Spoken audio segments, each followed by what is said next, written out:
The bright lights of the diplomatic dining hall gleamed off the polished surfaces.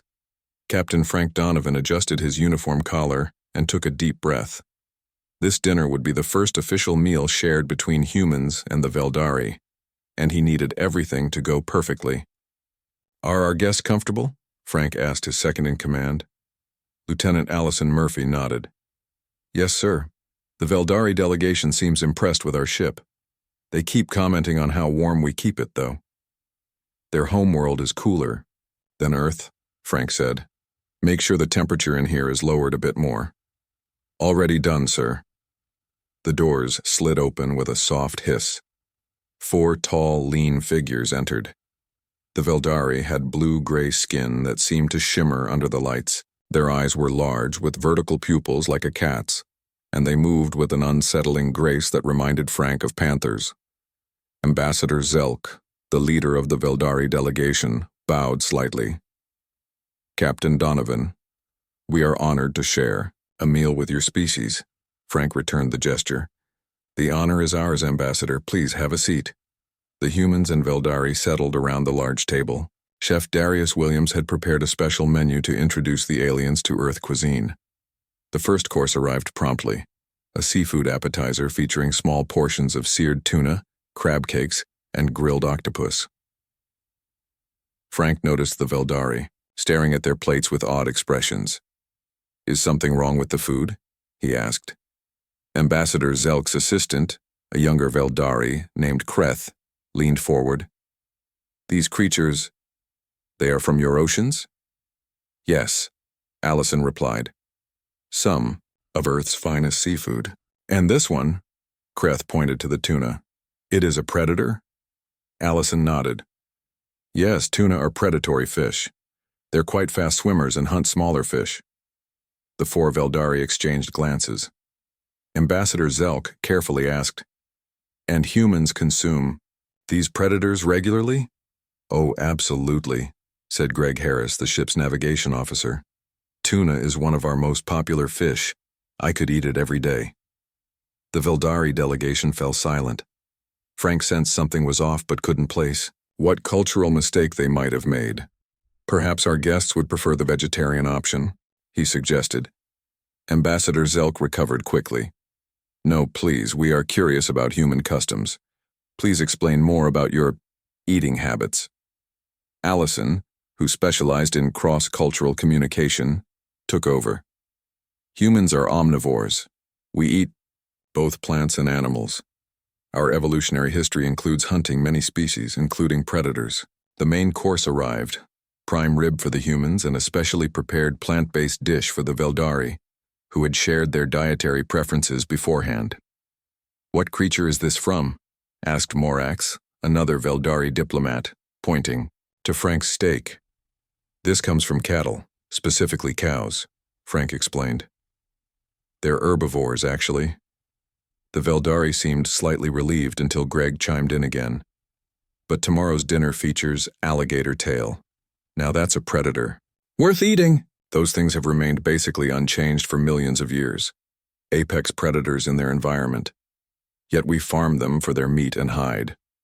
The room grew noticeably tense. Ambassador Zelk's hand trembled slightly as he put down his utensil.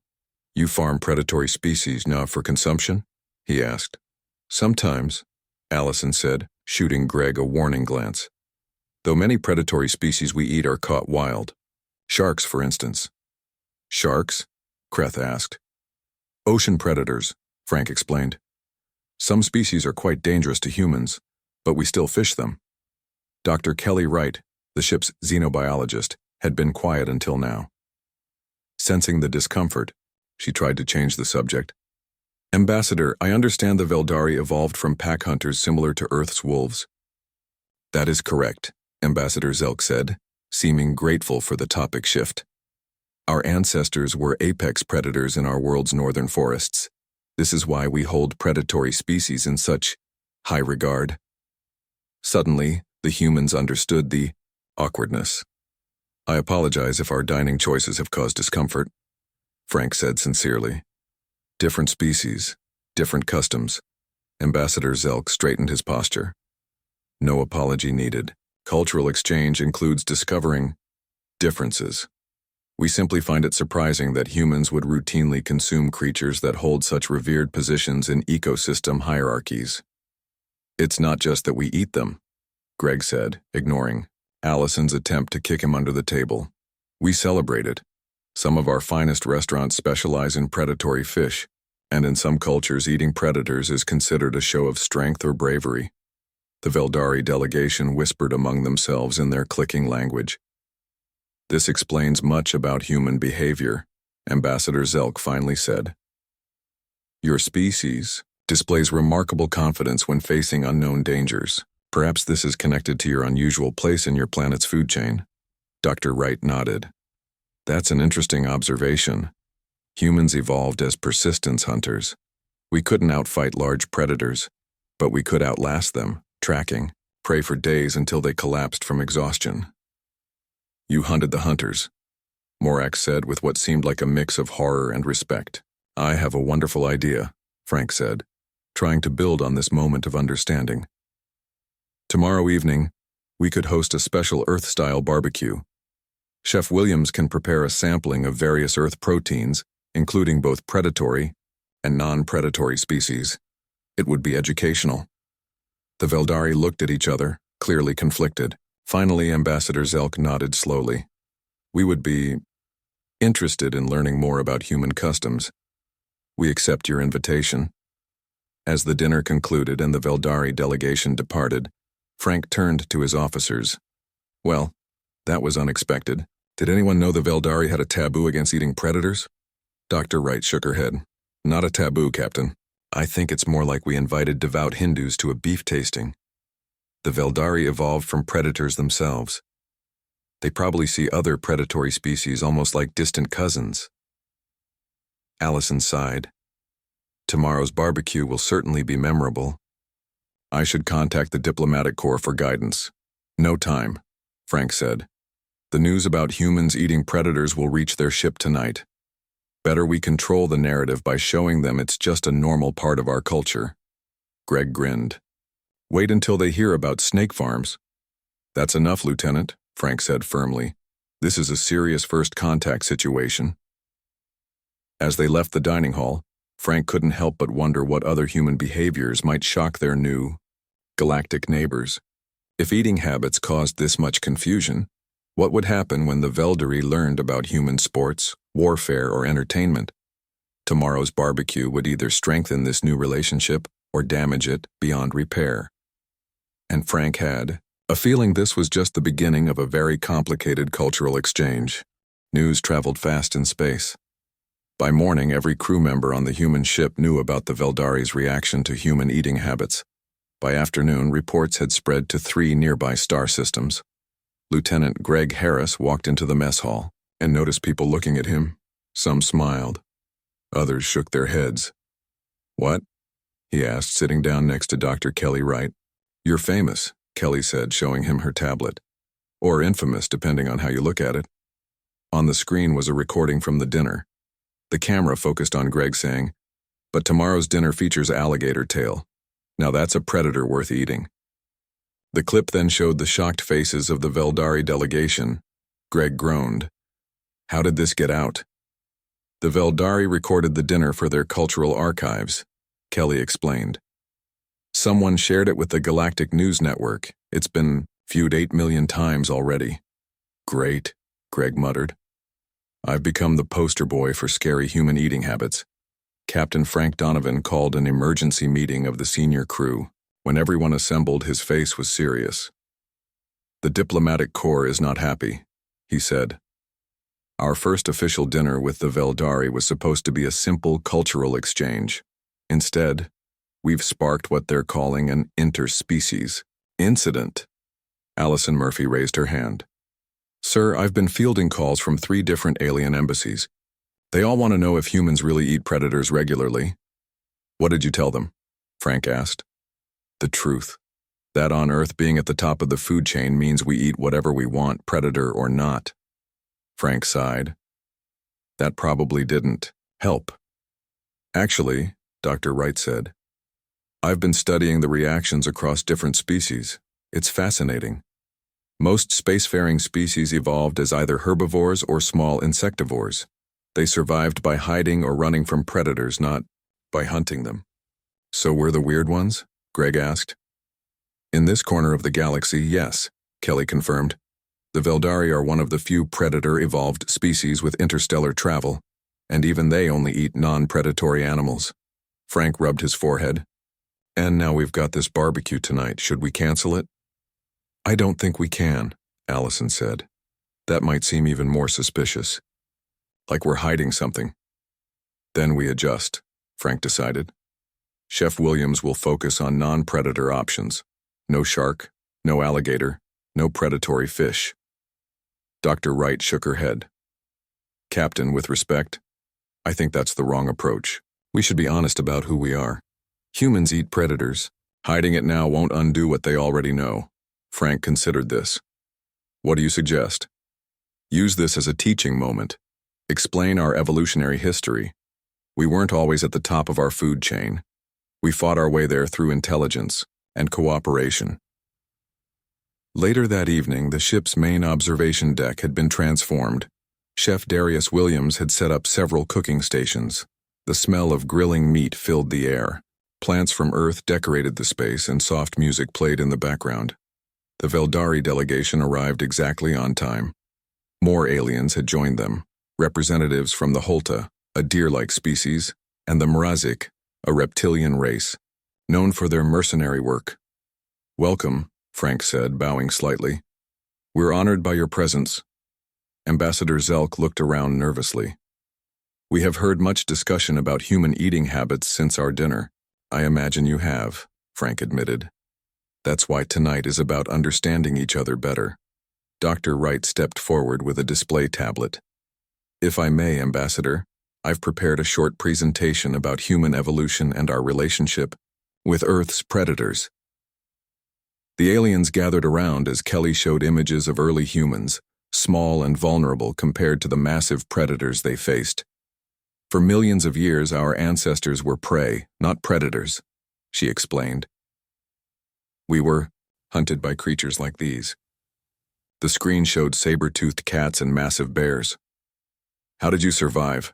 Asked one of the Holta, her large eyes wide with fear at the images. We worked together, Kelly said. We made tools. We learned to control fire. Eventually, we developed ways to hunt even the largest predators.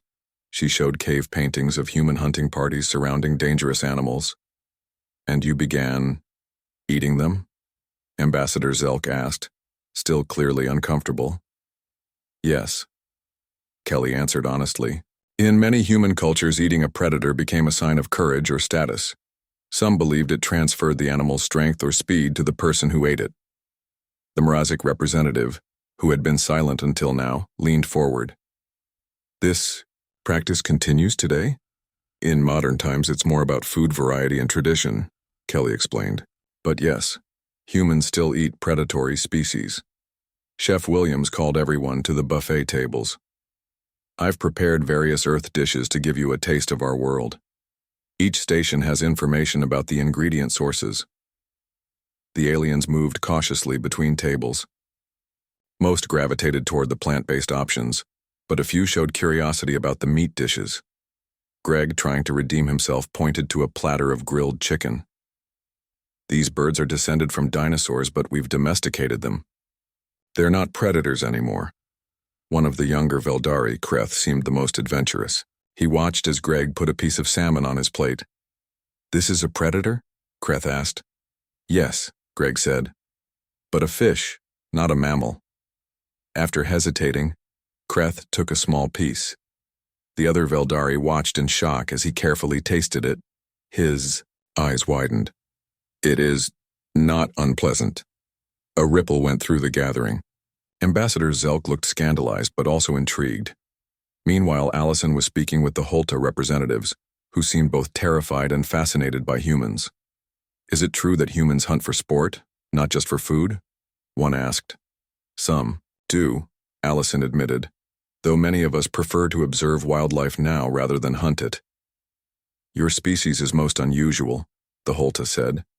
You were prey, became predators, and now protect many of the creatures you once hunted. By the end of the evening, the mood had shifted. The initial horror had been replaced by a complex mix of caution and respect. As the aliens prepared to leave, Ambassador Zelk approached Frank. "Captain, I must inform you that news of human dietary practices has reached the Galactic Council. There will likely be formal inquiries." Frank nodded. "We'll cooperate fully." "Some species are afraid," Zelk continued. "They wonder what it means that humans can so casually consume creatures that would be apex predators on other worlds." "What do you think it means?" Frank asked. Zelk's vertical pupils narrowed. "I think it means the galaxy has much to learn about humans, and perhaps humans have much to learn about how other species perceive them." As the aliens departed, Frank turned to his crew. "Well, that could have gone worse." "Much worse," Kelly agreed. "But this is just the beginning. The Galactic Council will have questions, lots of questions." Greg looked at his watch. "And right on cue, we're receiving a priority transmission from Earth Command. Apparently, we've been invited to send representatives to explain ourselves to the Council." Frank straightened his uniform. "Dr. Wright, Lieutenant Murphy, prepare for a trip. Looks like you'll be explaining human eating habits to the entire galaxy." As they walked away, Greg called after them, "Maybe don't mention hot dogs, no one's ready to hear about those yet." The Galactic Council chamber was enormous. Dr. Kelly Wright felt tiny as she stood with Lieutenant Allison Murphy at the speaking platform. Representatives from 27 different species sat in curved rows that rose high above them. Most watched with expressions that ranged from curiosity to open fear. "Humans," began the council leader, a tall being from the Holta species. "You have been called here to address concerns about your species' unusual behaviors." Kelly cleared her throat. "Thank you for the opportunity to speak, honored council. We understand there are questions about human dietary practices." A low murmur ran through the chamber. "Questions?" bellowed a representative of the Cracks, a muscular species with thick ridges on their foreheads. "Your kind devours apex predators for pleasure. This suggests a disturbing level of aggression." Allison stepped forward. "With respect, counselor, humans are omnivores. We eat both plants and animals based on nutritional needs and cultural traditions, not aggression." Kelly displayed images from Earth showing the wide variety of human foods. "Most humans consume primarily plant matter and domesticated animals. Predatory species make up only a small portion of our diet." The Cracks representative snorted. "Yet you seek them out specifically. We have reports of human delicacies made from sharks, crocodiles, and other killers." "Some cultures do prize these foods," Kelly admitted. "But it's more about tradition and flavor than any desire to dominate." The council leader raised a hand for silence. "Our concern is what this behavior reveals about human nature. If you so easily consume creatures that other species fear, what does this suggest about your place in the galactic community?" Kelly was about to respond when the Cracks representative stood up again. "I propose a test," he announced. "If humans wish to prove they are not a threat, let them demonstrate their hunting abilities." The chamber erupted in voices. The council leader called for order. "Explain your proposal, Cracks Ambassador Vurek." Vurek's eyes gleamed. "The uninhabited moon of Toral 6 contains a preserve where we study dangerous species from across the galaxy. I challenge the humans to hunt there with only basic tools. If they are truly what they claim, let them prove it." Kelly and Allison exchanged worried glances. "This is highly irregular," the council leader said. "But revealing," Vurek insisted. "If humans can truly hunt and consume apex predators, let us witness this ability firsthand." Back on the human ship, Captain Frank Donovan stared at the message from the council. "They want us to participate in a hunting challenge? This is ridiculous." "It's a trap," Greg Harris said. "The Cracks are setting us up to fail." Frank turned to Kelly and Allison. "What exactly did you say to them?" "We tried to explain human evolution and dietary variety," Kelly said, "but the Cracks kept focusing on predator consumption as a sign of aggression." Frank paced the room. "We can't refuse the challenge without looking weak or dishonest. But we can't send just anyone." "I have an idea," Allison said. Samantha Collins, the Marine Corps veteran? Frank asked. Allison nodded. She's currently serving as our security chief. Before joining this mission, she was a survival instructor. If anyone can handle this challenge, it's her. 2 days later, Samantha Collins stood at the edge of a dense forest on Toral 6. Behind her was a small camp where representatives from various species had gathered to observe the challenge. The cracks had brought viewing screens to broadcast the hunt throughout the camp. Samantha was allowed only a knife, a fire starter, some rope, and a water purifier. She wore standard expedition gear with no special protections. The rules are simple, Vurek announced to the gathered crowd. The human must survive for 3 days. Hunt at least one apex predator from the preserve and prepare it as food. Failure to complete these tasks will be seen as confirmation that humans have exaggerated their abilities. Samantha checked her equipment one last time, then nodded to Kelly and Allison. Remember, Kelly whispered, the most dangerous creature here is called a Morven. It's like a cross between a bear and a big cat. Extremely territorial. Got it, Samantha said. Any advice on hunting it? Don't, Allison said flatly. Find something easier. Vurek approached with a smug expression. The human female seems small for a hunter. Are you certain she can complete this challenge? Samantha smiled calmly. I guess we'll find out. Without another word, she turned and walked into the forest. Small camera drones followed at a distance, transmitting everything back to the camp.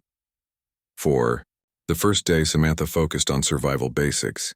She found water, built a simple shelter, and observed the local wildlife. The aliens watched with growing interest as she set basic traps for smaller creatures and gathered edible plants that Kelly had identified as safe for humans. She isn't even trying to hunt larger prey, Vurek complained on the second day. This proves humans are not the predators they claim to be. But Kelly noticed something the cracks had missed. She's studying the environment, learning patterns. That's how humans hunt. By the afternoon of the second day, Samantha had mapped the territory of several predatory species.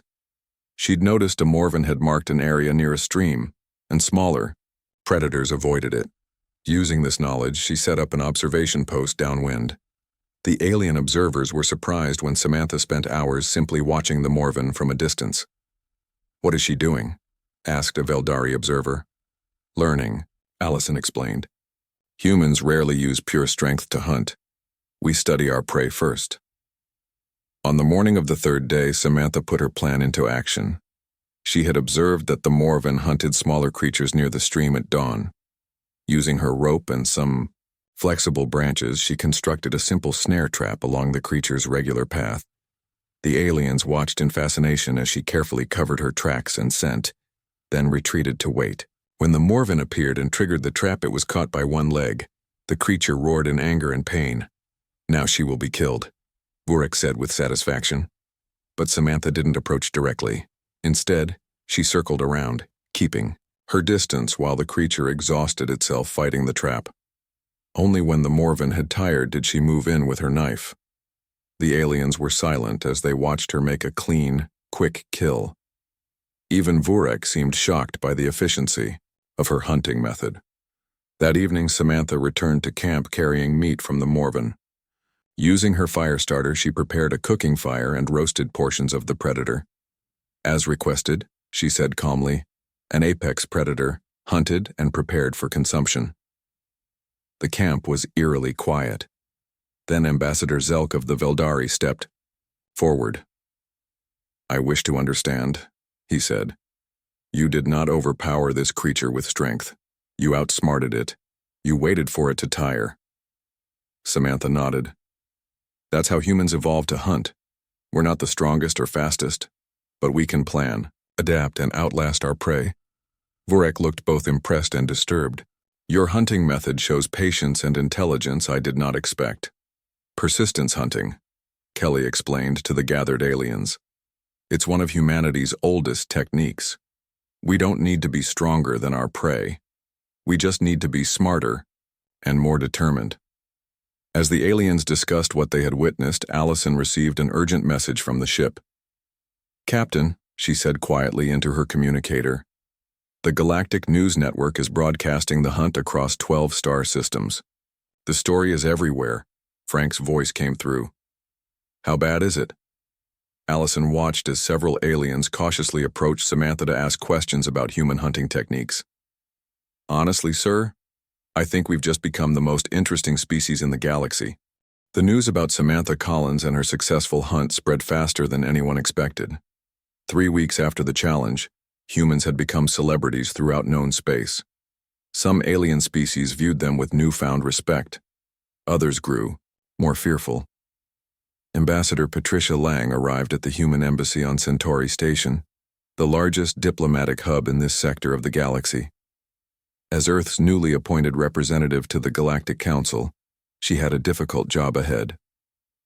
"Welcome, Ambassador," said Officer Ryan Martinez, head of her security team. "How was your journey?" "Long," Patricia sighed, "and filled with too many curious aliens asking about human eating habits." Ryan smiled. "The Samantha Collins video has over 2 billion views now. Everyone wants to know more about the predator-eating humans." Patricia shook her head. "Not everyone is happy about our sudden fame. I've received reports of a group calling themselves the Herbivore Alliance. They're pushing for restrictions on human expansion." "Do you think they're dangerous?" Ryan asked as they walked through the embassy's main hall. "Probably not. But there are others who might be. The Cracks especially seem unhappy that their challenge backfired." Later that day, Patricia met with Ambassador Zelk of the Veldari. Despite their initial shock at human habits, the Veldari had become cautious allies. "Your Colonel Collins has caused quite a stir," Zelk said. "Her hunting skills impressed even the most skeptical species." "She's a Marine, not a colonel," Patricia corrected gently. "And she was just demonstrating skills many humans have." Zelk's vertical pupils narrowed. "That is precisely what worries some. If ordinary humans can hunt apex predators so effectively, what else are you capable of?" "We come in peace," Patricia assured him. "Humans have no desire for conflict." "Perhaps not," Zelk said. "But I must warn you, there are whispers of a plot against your kind. Some believe humans are too dangerous to allow free movement in the galaxy." "A plot? From whom?" "I cannot say for certain. But be cautious, Ambassador. Not everyone appreciates your species' unique talents." That evening, Ryan Martinez reviewed the security measures for the upcoming diplomatic reception. Something about Ambassador Zelk's warning bothered him. "Computer, show me recent arrivals at Centauri Station," he ordered. The screen displayed hundreds of ships that had docked in the past week. One name caught his attention: a mercenary vessel registered to the Mrazik. "Computer, how many Mrazik have boarded the station?" "7 Mrazik individuals have passed through customs in the past 3 days, the computer replied. Ryan frowned. The Mrazik were known as skilled hunters and occasional mercenaries. If someone wanted to cause trouble for humans, hiring Mrazik would be a logical choice. He immediately increased security around the ambassador and alerted his team to watch for any Mrazik near human areas. The diplomatic reception was held in the Grand Hall of Centauri Station. Representatives from 20 species mingled under the sparkling lights. Ambassador Lang moved confidently through the crowd, addressing concerns and building relationships. Ryan stayed alert, scanning the room. Constantly, his attention was drawn to a service door that opened slightly. Through the crack, he spotted a distinctive scaled hand with 4 digits. Mrazik. Team Alpha. Possible threat at the East Service entrance, he whispered into his communicator. Before his team could respond, the lights went out. The room erupted in confused shouts. When emergency lighting came on seconds later, Ambassador Lang was gone. "Security locked down," Ryan shouted. "Nobody leaves the station." Station security responded quickly, but the Mrazik were already moving. Security cameras caught glimpses of them carrying the ambassador through maintenance tunnels toward the docking bays. Ryan gathered his team. "They're trying to get her off the station. We need to cut them off." "Sir," one of his officers said, "station security can handle this. It's too dangerous for us to pursue alone." Ryan checked his sidearm. "The Mrazik are apex predators on their world. Station security won't know how to deal with them. He looked at his team. But we do. Using his knowledge of station layout, Ryan predicted the kidnappers' most likely route to the docking bays. Instead of following directly, he led his team through alternative passages to set up an ambush. Remember, he told them, Mrazek have excellent senses of smell and hearing. We need to mask our presence. They used service conduits that ran along coolant pipes which would help hide their scent and body heat from the Mrazek's sensitive detection. When the kidnappers appeared at the intersection ahead, Ryan's team was ready. They disabled 2 Mrazek with stun weapons, but 3 others escaped with the ambassador, heading toward their ship. Ryan pursued alone, using the techniques Samantha Collins had demonstrated in her famous hunt. He didn't try to overpower the Mrazek. Instead, he tracked them carefully, staying just out of sensory range. At the docking bay, he watched as they prepared their ship for departure. The ambassador was conscious but restrained. Ryan contacted station security. I need a distraction at docking bay 7, something to draw their attention outward. Moments later, alarm lights flashed around the external docking port, signaling a potential hull breach. When the Mrazek turned to check, Ryan made his move. He disabled the first kidnapper with a precise strike to a nerve cluster at the base of the skull, a vulnerability he had studied in xenobiology briefings. The second turned just in time to receive a stun blast. The third and largest Mrazek, clearly the leader, grabbed the ambassador. "Stay back, human," he hissed. Ryan lowered his weapon. "You've lost. Station security is on the way." The Mrazek leader's tongue flicked out, tasting the air. "You came alone? Foolish prey." "I'm not prey," Ryan said calmly. "Ask your friends about humans and predators." The Mrazek lunged forward with surprising speed. But Ryan had anticipated this, sidestepping and using the alien's momentum to throw him off balance. A quick strike to the sensitive nerve cluster, and the final kidnapper collapsed. As station security arrived, Ryan freed the ambassador. "Are you hurt, ma'am?" Patricia shook her head, looking at the unconscious Mrazek. "How did you take down 3 apex predators by yourself?" Ryan shrugged. "The same way humans have always dealt with predators. Study their weaknesses, use the environment to your advantage, and stay calm." Later, during the interrogation, the Mrazek leader revealed they had been hired by a consortium of species worried about human expansion. "They fear you," he told Ryan.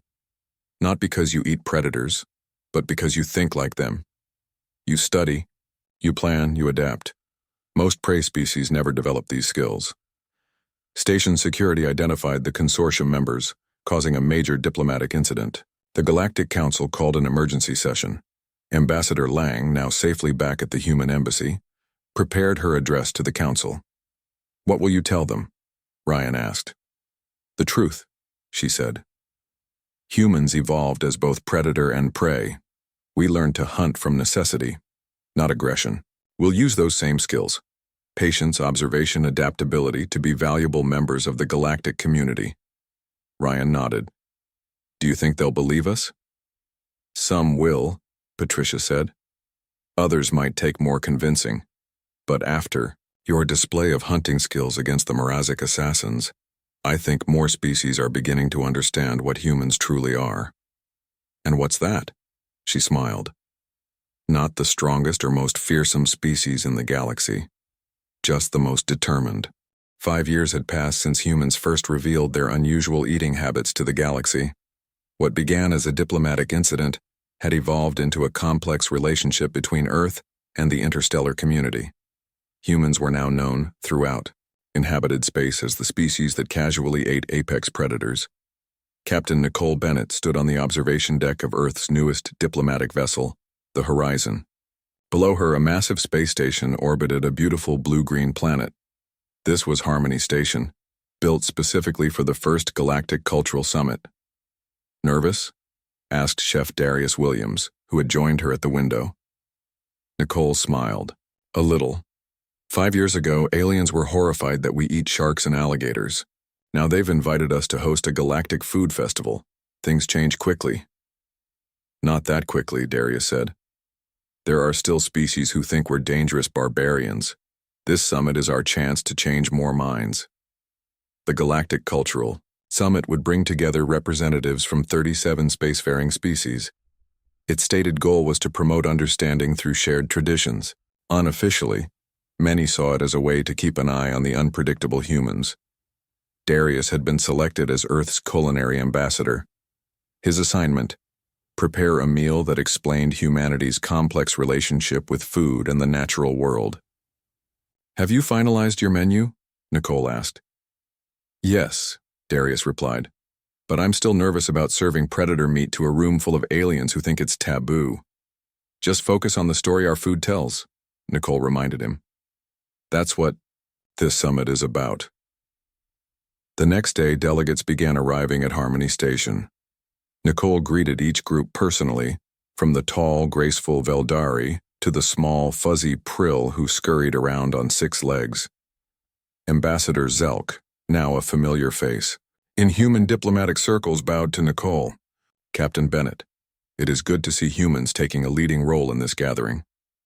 "Thank you, Ambassador. We're honored to participate." Zelk lowered his voice. "Not everyone shares my enthusiasm. The Cracks delegation has been spreading concerns. About your species again." Nicole nodded. "We expected that. Hopefully this summit will help address those fears." As the delegates settled in, Nicole was called to an urgent meeting. Representatives from Planetary Security looked worried. "We've detected an unusual energy signature approaching the station," said the security chief, a Holta female named Leary. "It doesn't match any known ship design."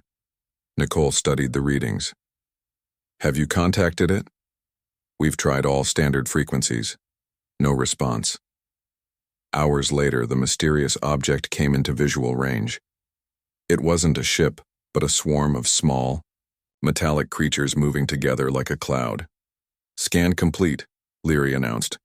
"They appear to be some kind of biological-mechanical hybrid, and they're accelerating toward the station." The swarm struck before defenses could be fully activated. They attached themselves to the station's outer hull and began cutting through the metal like acid. "Emergency protocols," Nicole ordered. "Everyone to the central hub." The station shook as sections began to decompress. Security teams rushed to contain the breach, but the mechanical creatures moved too quickly. In the confusion, Nicole found Darius helping evacuate kitchen staff. "What are those things?" he asked. "We don't know yet, but they're cutting through the hull faster than we can seal it." A Veldari scientist approached them, her normally calm face showing fear. "Captain, I recognize these entities. They are Devourers, a hive mind species that consumes technology and biological material to replicate." "Like a virus?" Nicole asked. "More, like locusts," the scientist explained. "They strip planets and stations of resources, then move on. They are rare but devastating." Nicole called an emergency meeting of all species representatives. As the senior human present, she found herself in charge of the response. "The Devourers are cutting through our outer defenses," she explained. "Standard weapons have little effect. They simply split into smaller units when attacked." "We should evacuate," suggested the Holta representative. "There's no time," said Ambassador Zelk. "Our ships would be vulnerable during launch. We must find another solution." The room erupted in arguments and suggestions. Nicole noticed that the Cracks representative Vurek had fallen silent, watching the humans intently. "You have faced threats like this before," Vurek finally said. The room quieted. "Your species hunts predators. These Devourers are predators of a sort. How would humans hunt them?" All eyes turned to Nicole. She thought about human history, about how her ancestors had survived against larger, stronger predators. "First, we need to understand them," she said. "Every predator has weaknesses. The Veldari scientist called them a hive mind. That suggests they're coordinated centrally." "Like insects," Darius added. "On Earth, many insect colonies have a queen, the ewe." Veldari scientist nodded. "Yes, Devourers have a central control node that directs the swarm, but it stays hidden within the mass." "Then we need to draw it out," Nicole said. "In human hunting, we use bait to lure predators into a trap." For the next hour, representatives from different species contributed their knowledge, The Veldari understood predatory behavior. The Cracks knew advanced weapons technology. The Holta had detailed station schematics. Working together, they devised a plan. Using the station's power core as bait, they would lure the Devourers to the main engineering section. There, they would trap the swarm and isolate the control node. Darius surprised everyone by offering a crucial insight. On Earth, we use smoke to handle some insect swarms. It disrupts their communication. The Prill scientists confirmed this might work, suggesting a specific radiation frequency that could disrupt the Devourers' hive mind signals. When the plan was ready, Nicole led a small team to implement it. They rerouted power to create an irresistible energy signature in engineering. As predicted, the Devourers swarmed toward it. "Now!" Nicole ordered. Emergency bulkheads slammed shut, trapping the swarm. The Prill activated their disruption field, and the previously organized attack became chaotic. Within the confused mass, a larger entity became visible, the control node. Targeted energy weapons destroyed the node, and without central direction, the remaining Devourers became inert. In the aftermath, the various species gathered in the station's main hall, which had been transformed for Darius's planned dinner. Despite the damage to parts of the station, the summit would continue. "Today we faced extinction together," Nicole said to the assembled delegates, "and we survived by combining our knowledge and abilities." Darius and his team served their carefully prepared meal. It featured dishes from across Earth, including some made with predatory species. But now these foods came with stories explaining humanity's complex relationship with nature. "Humans eat predators," Darius explained as he presented a dish containing shark meat. "Not because we are cruel or bloodthirsty, but because our history taught us to see ourselves as part of the natural cycle.